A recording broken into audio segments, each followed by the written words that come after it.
Hell no, politics ain't useful. And politics became irrelevant when they started to increase the salaries of politicians. You see what I'm saying? Politics is important, but I think our politicians aren't true politicians. You have people who are addicted to acquisition and addicted to power. And as long as power comes along with being a politician, you're not going to get a lot of politicians. I think if we want to have some useful politicians, then we need to have them, like say I'm a city director, then I need to make as much as a teacher makes in my zone.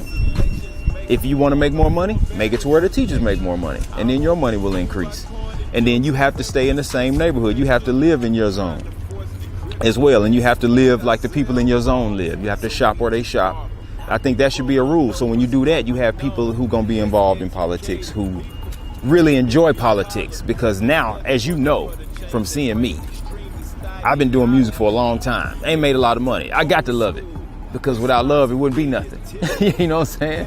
So I think that's how it needs to be with politics as well. I think it needs to be like that for churches as well. It needs to be transparent finances, and the pastor needs to have a set salary, and it doesn't need to go over a certain whatever. And of course, it needs to change with inflation and stuff, but it needs to stay at a certain place so he can't run off and create a gap between him and his followers. You know, and then it will become about the message again. You know, if you have a church, why is your face on the billboard? Why ain't the congregation on the billboard? I tell you why, because you're trying to magnify yourself. You're trying to make yourself bigger and make your congregation grow through focusing on you instead of focusing on the message. And it's apparent. So I think politics became and will stay irrelevant until we dumb down some of the power that comes with it. Through action and through stepping back. I think through all our trinkets. With our trinkets and we getting it confused. It's still two types of people on earth.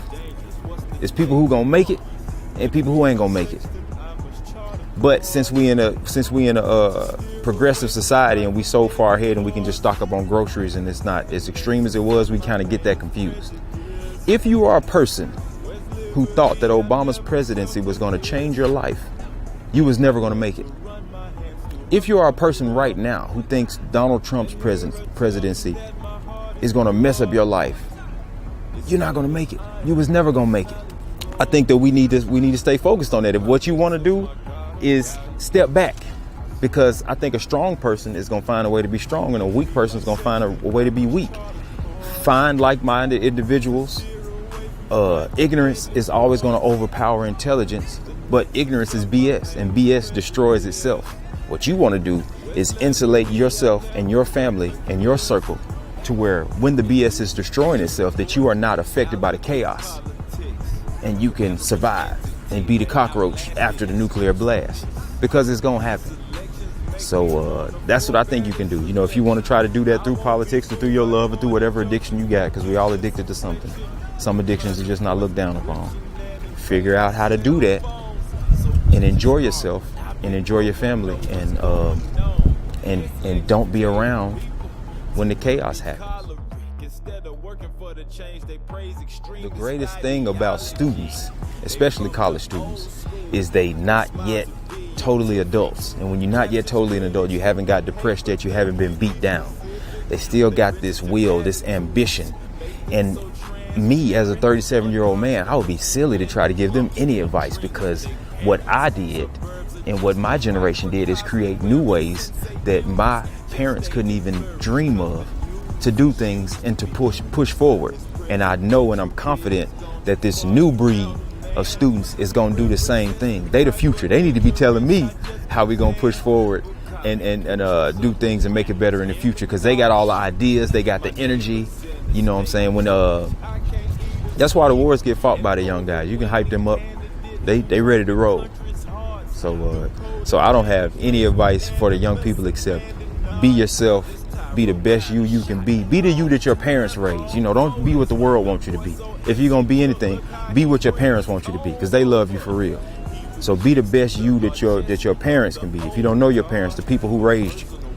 And when you do that, that's when we gonna see you at your best. And, you know, I just can't wait to see what y'all gonna do. You know, I'm proud of you. I'm watching.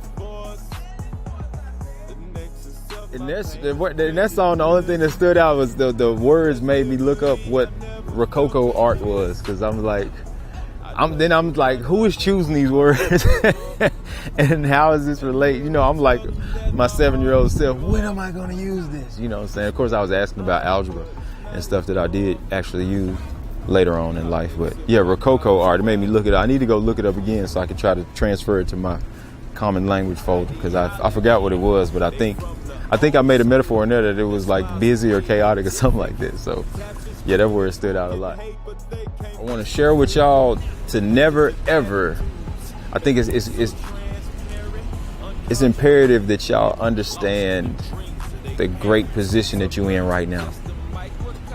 The establishment of school, even though it costs money, even though it could get you down, this is sort of a false environment, but it's a false environment that you need, because when you get out in the world, nobody cares if you succeed. Nobody cares. So while you are surrounded by all these positive people who want you to succeed, take advantage of their presence, because once you leave here, those people are far, far, far away, and you're not going to meet a lot of them. So take advantage of this positive environment as best you can, and just go fly.